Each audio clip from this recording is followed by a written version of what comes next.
Saudações! Vai, Corinthians!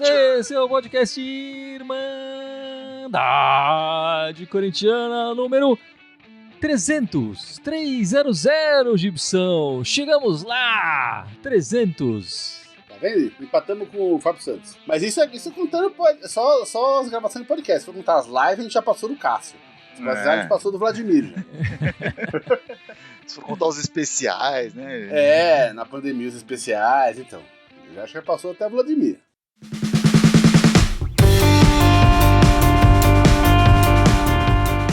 Estamos aqui, eu, Guilherme, o Gibson, o Fábio, que falou, tá o Dudu aqui também, a Ana, os últimos participantes que chegaram aqui, mas dos melhores, né, Dudu? É verdade, né? Uma satisfação. Fui convidado aqui pelo Gibson, né? Aí conheci vocês, acho que foi bem legal. A gente tá aprendendo, né? A gente tem que tomar alguns cuidados aqui para falar, né? Time sem mundial, Jardim Leonor, mas a gente vai aprendendo isso porque já tá um pouco no nosso folclore do dia a dia. E vamos que vamos, né? Rumo a mais 300 agora. Um mistério resolvido. O Dudu foi convidado pelo Gibson. Agora vamos resolver outro mistério. Quem te convidou, Ana, pra estar aqui? Eu mesma. Ela ficou atraída pelo salário que a gente paga aqui, né, irmã? Isso aqui é verdade, garra eu recebi uma proposta e resolvi aceitar, entendeu? A Ana tem um bom empresário, né, Ana? Conseguiu Exato. Eu estava sendo disputada por vários podcasts e aceitei a proposta de vocês. Ela ligou e falou, sou amiga do Duílio. Deixou até o Duílio na mão, né? Exato. Deixou o Duílio na mão. Mas é isso aí, meus amigos. Foi completando o número 300 e eu tava vendo aqui a relação de treinadores que já passaram pelo Coringão nos 300 episódios da Irmandade Corintiana. Eita, tem treinador pra cacete aí. Vocês sabem quantos foram? Faz ideia? 300. Olha, a gente começou a Irmandade, o Tite era o treinador do Corinthians. Tite, exatamente, 2016, né? Então, ó, foi o Tite, o Cristóvão, Oswaldinho, Carilli, Osmar Loz, Jair Ventura, Carilli de novo. Thiago, né? Thiago Nunes. Já ia falar Thiago Neves, esse ainda não é técnico. Coelho. O Coelho, da 8, o Silvinho, Mancini. o Mancini, o genial Mancini, não podemos esquecer. Inesquecível, Mancini. Conta o Lázaro. Não, e agora o Vitor Pereira. Treinadores oficialmente foram 10, né? 11, eu contei 11 aqui. É que o Diego Coelho oficialmente não foi... Ah, é verdade, o Coelho foi interino. Foi interino. Nós foi interino durante 2 meses, mas foi interino. Exato, foi interino meio ano, mas foi interino. O Coelho fez 15 jogos no total, né? Ele passou 2 vezes, enfim, como interino. O Carilli mesmo foi interino também nesse período. O Lázaro foi interino. O Felipe Almeida, agora o auxiliar do Vitão da Massa, também interino. E teve o Cuquinha, né? O Leandro Cuca, que era auxiliar do Carilli. E o Evandro Fornari, que era auxiliar do Thiago Nunes, se não me engano. Então são 10 oficiais, aí 6 interinos, treinadores que passaram aí nos 300 episódios da Irmandade Corintiana. Mas a gente não pode esquecer também os outros participantes da Irmandade que não estão aqui, né? O Icarão, que o Gibson queria leiloar, né? Quem mais que passou aí? O Edson... O Marcelo, o Cello, né? O Marcelo participou bastante também. O Peralta veio umas 2 vezes. Ele veio algumas vezes. O Tolói, né? O Tolói veio algumas vezes. O Rossello acho que participou uma vez da live, né? Teve um seu camarada que a gente foi gravar na barbearia lá, o Pascoal. O Pascoal. A gente gravou na barbearia. Foi legal pra caramba. Campo. Enfim, quem ajudou muito a gente no início foi o Edson, né, que participou bastante do nosso início, a gente gravou várias vezes na casa dele. Sim. O Marcelo, o Cello, que ajudou muita gente nas redes sociais, especialmente, né, o nosso número no Facebook, por exemplo, tá mais estourado, justamente pela ajuda que o Marcelo deu pra gente no começo. Muito obrigado. O Vladimir, né, o Vlad 13, que apareceu aqui algumas vezes também. O Vladimir participou umas 2 vezes aí também, né? Mas enfim, o pessoal não tá ligado na Irmandade pra ficar falando, pra gente ficar olhando pro nosso umbigo, né? Estão ligados pra gente falar do Coringão. Não, mas só pra falar, assim, né? É um programa que começou bem familiar, até o nome Irmandade veio dos irmãos, né? Eu e o Guilherme somos irmãos, apesar de não sermos nada parecidos. Mas já participou também nosso pai, o nosso verdade. Caleu já participou aqui também, né? O pai do Gibson participou. O pai do pai Gibson também. já participou aqui também. Teve aluno do Gibson que participou. É verdade. Mas enfim, vamos falar do Coringão, que é porque o pessoal acompanha a gente por isso, né? Essa semana nós tivemos... Todo mundo feliz.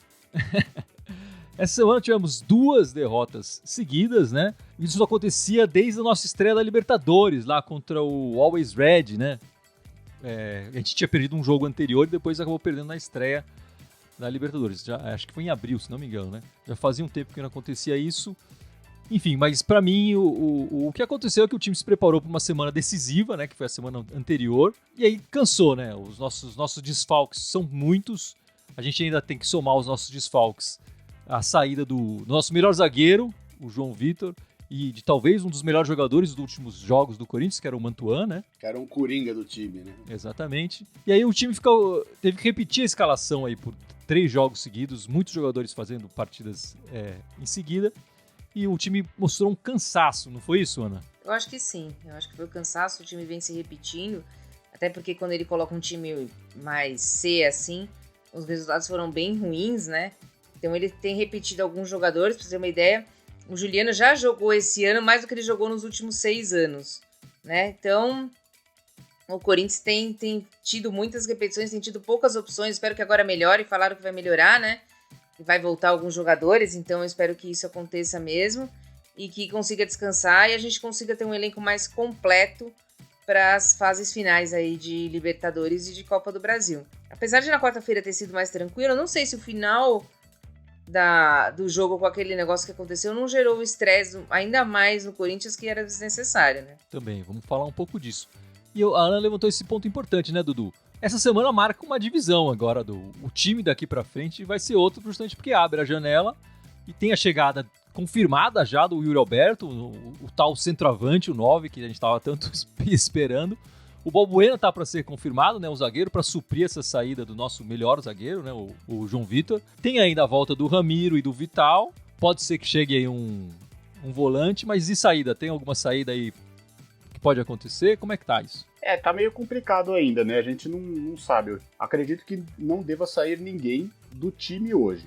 A não ser que venha um contrato muito bom pro Corinthians, né? Como o Corinthians já recusou do Bruno Mendes também, mas precisa, enfim, que o Corinthians seja mais consistente, tanto no ataque, da mesma forma que conseguiu na defesa, na minha opinião, graças a um bom trabalho do Vitor Pereira, que apesar de eu estar participando há quase um ano, eu posso dizer que eu peguei 2 técnicos. É o primeiro técnico que eu pego dirigindo o Corinthians, né? O Silvinho não foi tão bem assim. Quem tá mais próximo de retorno é o William, o Fagner e o Maicon. Para mim, uma surpresa, o Maicon tá mais próximo. Eu achei que talvez só nos jogos em agosto ele voltava. Mas aí o time começa a ganhar mais corpo, né? Com esses reforços no ataque, né, Gibson? E o Balbuena, enfim, o paraguaio. E esses... Figura, o Yuri Alberto, né, também. Então, e a volta desses 3 jogadores, pelo menos o William, o Maicon e o Fagner, é outro patamar, né? Como diria o professor. Porque você pega, por exemplo, lá direito ali, né? O Ramos, ele tem jogado bem, ele evoluiu desde que ele chegou. Só que ele não é um cara que ataca. O Fagner é um cara que ataca. Quando o Fagner tá em campo, a gente tem 2 lados de campo. Então, mas com esse pessoal voltando, a gente ganha de volta o meio de campo e fortalece a defesa. Eu tô rezando o Balbuena chegar aqui que ele saiu, que saiu jogando muito. E o Coringa da vez é o Yuri Alberto, né? Vamos ver como é que esse cara chega, né? Ele chegou todo postando coisas e fazendo coisas já tá na mídia do clube, né? Se integrando com a torcida, mas eu quero ver a bola no pé, né? Enfim, vamos ver a hora que começar. A tendência é a gente ter mais opções agora para os jogos seguintes, né? O pessoal falou bem aí, é um novo Corinthians que se vislumbra aí. A maioria desses caras já estão treinando com o time principal, né? Enfim, então o Vital e o Ramiro voltaram há algum tempo e só não puderam estrear ainda. O Yuri Alberto já tá com o elenco há algum tempo também. Agora, eu não tô tão otimista assim como o Dudu sobre não sair mais gente. Eu acho que tem potencial sim de sair gente nessa janela. Acho que tem 2 primeiros, talvez 3 candidatos aí mais fortes para sair, que são o Duqueiroz, o Raul Gustavo e o Piton. Pela idade, pela qualidade que vem apresentando e por já termos ouvido aí boatos e às vezes nem tão boatos assim, né, notícias de interesses, acho que há a possibilidade deles saírem pelo preço certo. Espero que pelo preço certo, né? Espero que o Corinthians não vá abrindo assim. Também acho possível uma saída do Roger Guedes, né? Ele não está contente no clube, ele tem essa carta branca para sair, né? Isso foi acertado lá atrás. Como o Dudu falou, tem melhorado e tal, mas ainda assim nesse período de melhora, saiu a notícia que ele falou que a torcida é chata, blá blá blá, enfim. Tem algumas coisas, acho possível que também ele possa acabar saindo, espero que não, porque acho que ele ainda tem muito para render nesse time, mas vejo um novo Corinthians e acho que assim, supondo que a partir de agora as coisas vão melhorar, acho que o Corinthians aguentou muito bem o tranco desse período aí de perder jogadores por várias frentes, né? Por venda, por contusão, por polêmicas, enfim, e por aí vai, né? Sem dúvida nenhuma. Estamos vivos, né? Nas 3 frentes. E assim, a gente ainda tá vivo no Brasileiro, na Libertadores, na Copa do Brasil. O único time paulista que tá vivo nessas 3 competições, né? Enfim, isso é muito raro, né? E pra mim, o que cada vez mais assim, Campeonato Brasileiro embolado, os times estão olhando pras Copas, né? Tá todo mundo olhando pras Copas. O brasileiro tá relegado à segunda opção para todas as equipes. E quem sair primeiro dessas competições e se der atenção pro brasileiro, vai levar vantagem no Campeonato Nacional, eu imagino, né? Enfim, a gente não pode deixar de comentar o fato triste da semana, que foi justamente no jogo da Copa do Brasil, né? No final da partida, a invasão da torcida lá na Vila Belmiro, né? Com tentativa de agressão ao Cássio, ao gigante Cássio Dudu. Que heresia, né? Que heresia. A gente viu, aconteceu com o Corinthians recentemente, mas a gente já debateu algumas vezes aqui com outros times, que está acontecendo desde o começo do ano. Infelizmente, né, foi jogado lá sinalizador, depois teve a invasão, tentativa de agressão. É uma pena. Eu acho que passou do momento já das autoridades fazerem alguma coisa pelo espetáculo. Até porque a gente sabe que existem leis, mas as leis demoram para ser cumpridas aqui. E a gente fica sempre com aquela pena, que a gente sabe que tem alguns times que são mais prejudicados. Eu acho que, infelizmente, se fosse o que acontecesse isso na Arena Corinthians, um torcedor do Corinthians invadisse o campo para tentar agredir um jogador do Santos ou de qualquer outro time, acho que a punição seria muito maior, muito mais branda para o Corinthians do que severa. Vai acontecer. Severa. Assim, mas a gente espera que o time do Santos seja punido. Enfim, a gente, aqui em São Paulo, a gente tem aquela coisa da torcida única, né? E a gente, pelo menos aqui na Irmandade, eu acho que todo mundo preferiria ter 2 torcidas no estádio, né? Como acontece em outras partidas, enfim, quando joga contra times de outros estados aqui. Mas esses acontecimentos, né, a torcida invadindo para agredir jogador, dificulta a volta de uma possível torcida visitante na Neoquímica Arena, por exemplo, né, Ana? Com certeza. Isso aí para mim é um argumento falso de quem fala isso, porque eles brigam fora, mesmo não sendo torcida única. Brigam no metrô, brigam em outras cidades do ABC, tá sendo... O que mais gera isso é impunidade. No jogo da Sul-Americana, o torcedor do Santos fez a mesma coisa com o jogador do União La Calera. E o que o Santos tomou? 30 mil de multa. Não ficou com portões fechados, não ficou nada. Aí as pessoas acham que podem fazer. Vai tomar 30 mil de multa, o clube paga, eu vou continuar fazendo. A CBF, normalmente, ela pune mais. Eu acho que o Santos vai ser punido sim, e eu acho que vai tomar de 5 a 10 jogos por causa disso, no Campeonato Brasileiro. Então, o futebol, ele é o microcosmos do país, né, cara? Aqui no Brasil, o cara der assassinatos 9, o cara não é nem julgado, nem preso, nem nada. Nem sabe quem foi, né? Então, exato, às vezes nem é investigado. Então, no futebol é a mesma coisa, o cara passa batido, né? O cara no máximo paga ali teve o caso agora dos argentinos aqui, fizeram um monte de merda, foram presos, aí pagam uma fiancinha, ele sai, vai embora. O cara não vai responder isso aqui no Brasil, acho que vai responder isso aqui, esquece, bicho. Você morre. Então, assim, pedir pra fortalecer o combate à violência no estádio, seria fortalecer o combate à violência no estádio inteiro, né? Só no estádio de futebol. Sim. Né?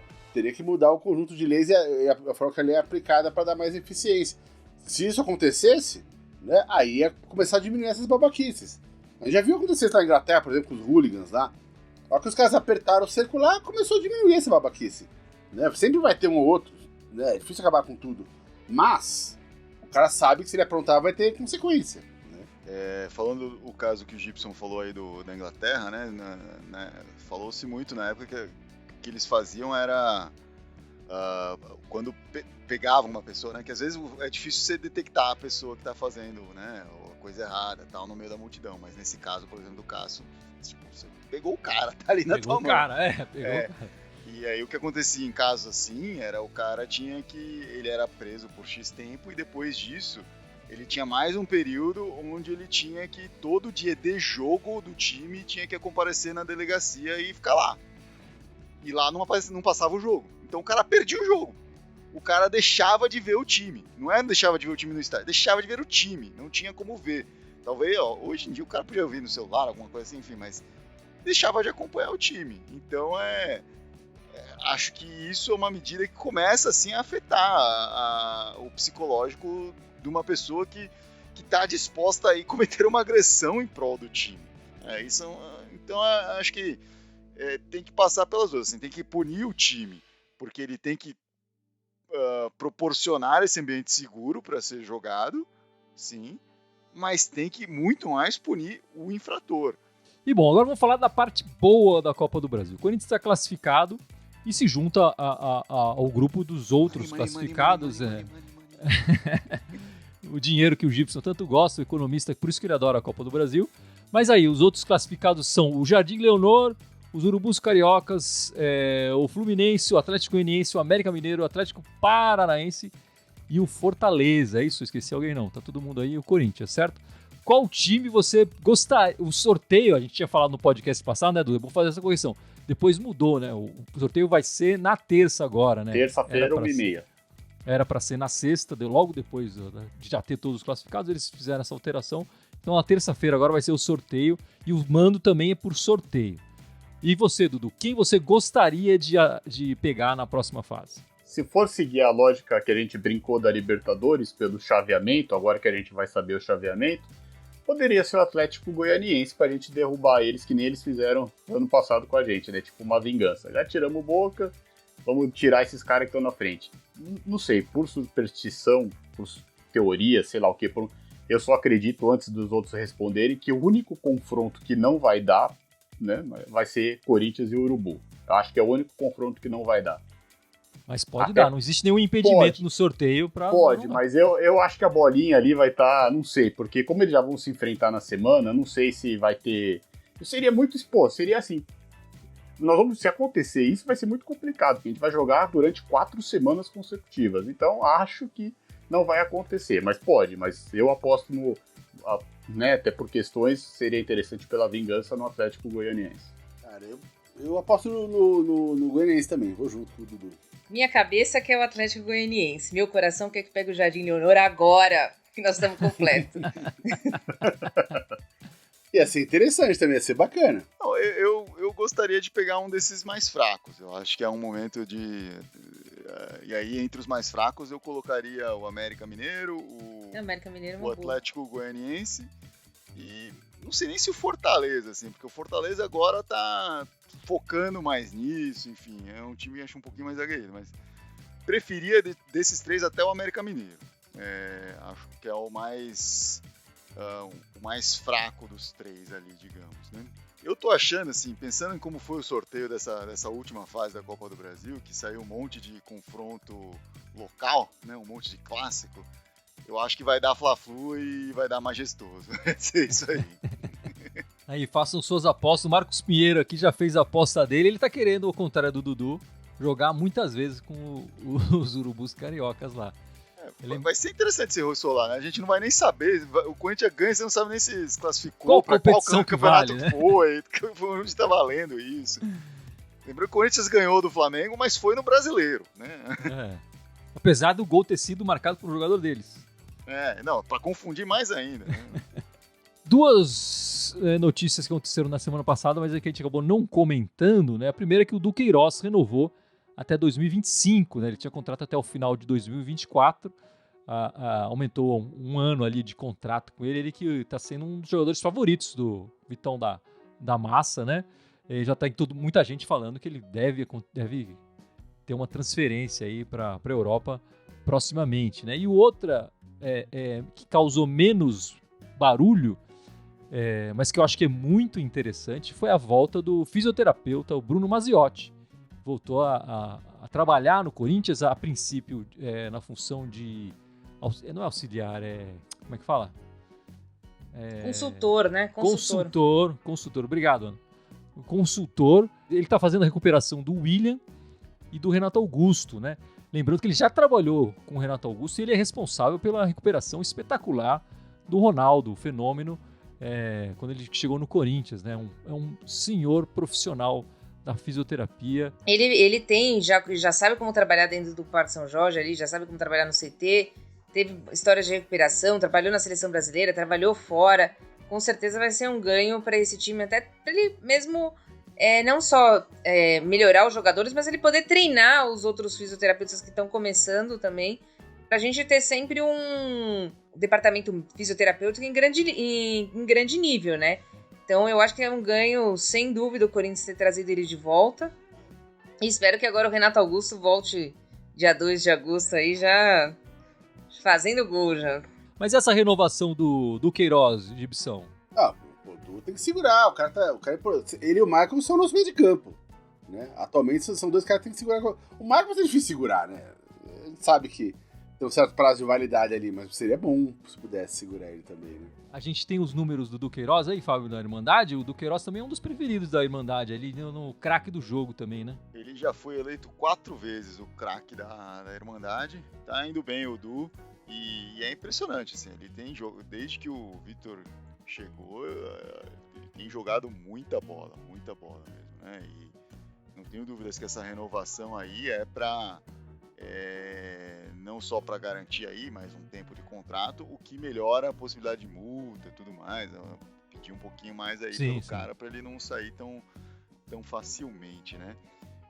E sobre o Maziotti, lembrando que o Renato Augusto ele tinha uma carreira que ele era muito talentoso, mas muito machucado, né? Ele era considerado perna de vidro, assim, né? Canela de vidro.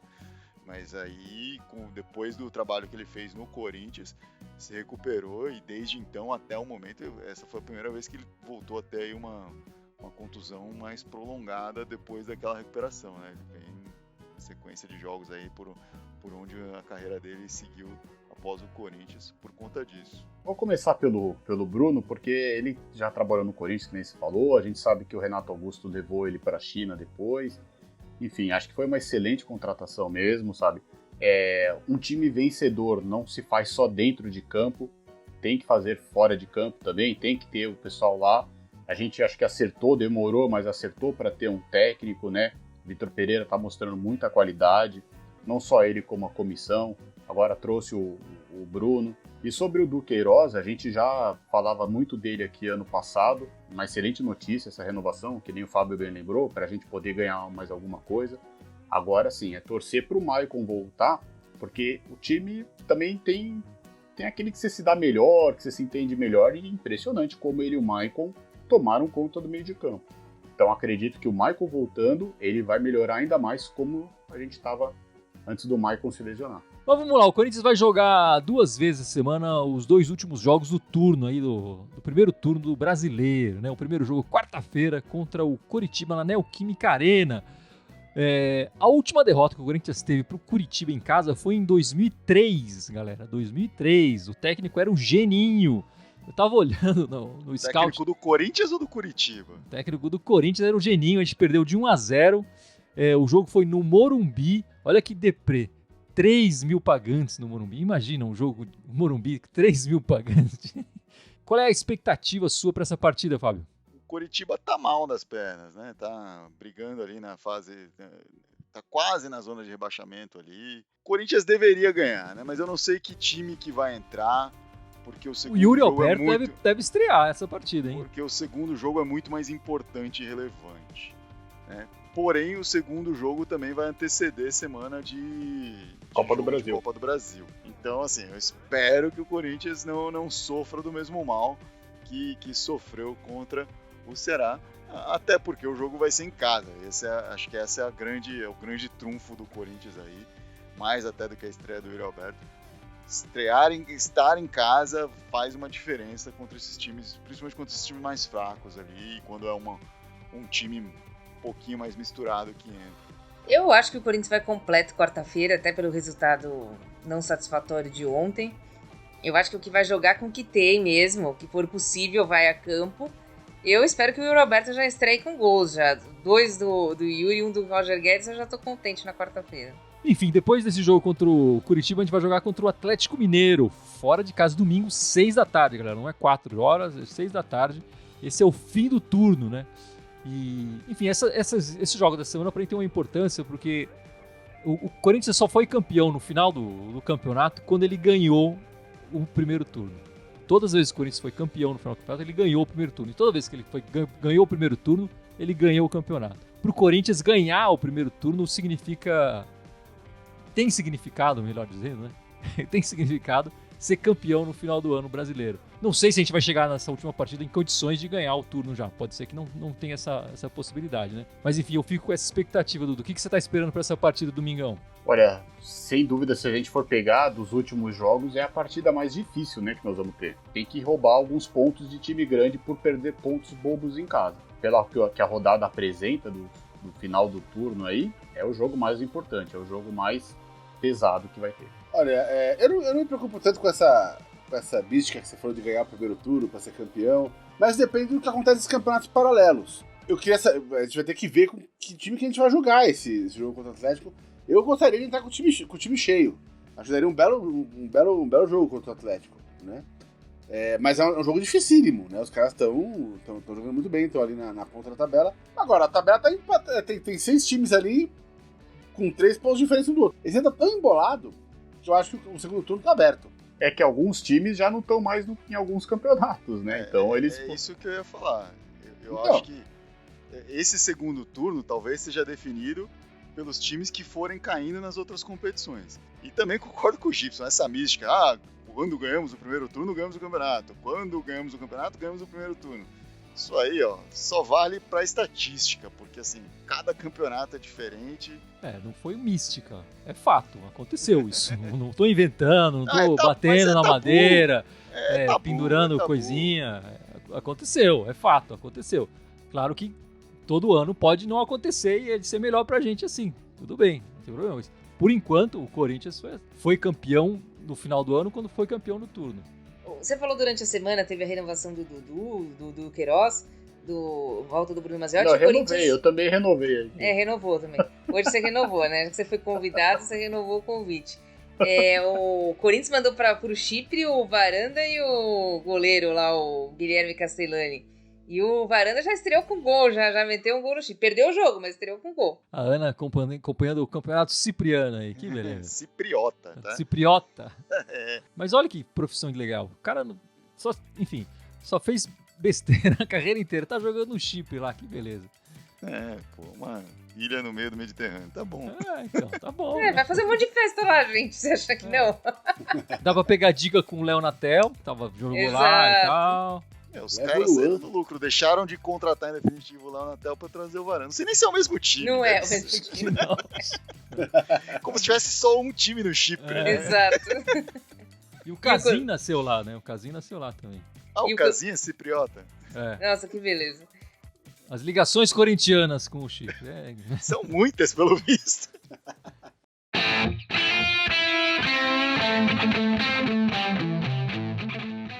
Mas eu acho que é isso, meus amigos. Vamos encerrando esta live, este podcast histórico de número 300, hein, Gibson? Desocupados, Opa. Né? Desocupados. E para não perder a tradição, Gibson, o Fábio vai lembrar as nossas redes sociais, Fábio. Aê, vamos ver. Pegou ele sem 300 episódios. Quem começou a nos acompanhar agora talvez não tenha me visto muito aí, porque, enfim, tô com questões familiares aí. Questões familiares positivas. Né? Positivas. Tem uma filha de 10 meses, então ainda ela dá mais trabalho do que a Irmandade Corintiana. Espera ela chegar na adolescência pra você ver o que dá trabalho. Desses 300 episódios aí, eu devo ter participado de mais de 200 aí, com certeza. Mas não enrola, lembra as redes sociais. Aí. As redes sociais. Estamos ao vivo neste momento no Facebook, no YouTube e no Twitter. Além disso, você pode conferir nosso podcast em áudio no SoundCloud, no Spotify, no Deezer e no iTunes. Estamos também no Instagram, no TikTok e no Telegram. Em todas essas redes sociais você nos encontra como Irmandade Corintiana. Lembrando que Corintiana tem TH, exceto no Twitter, que o Elon Musk deixou de comprar. Então a gente é Irmandade Timão lá. Não é por isso que ele mandar de Timão, mas... Não, a gente ia mandar Timão muito antes do Elon Musk lembrar que saber da existência do Twitter. Mas enfim. Mas é isso, meus amigos. Vamos ficando por aqui. Esperamos vocês na quarta-feira. Tem a nossa live pós-jogo. E depois no domingão, a live com a gravação do nosso podcast. Logo depois do encerramento de turno ali. Pela mística, hein, Fábio? Pela mística da história. Semana que vem vai ser 8 e pouquinho, hein, pessoal? Porque o Corinthians joga 6. Mas é isso. Muito obrigado pela participação de todos e sempre vai Corinthians! Vai Corinthians! Vai Corinthians, 300 Irmandade!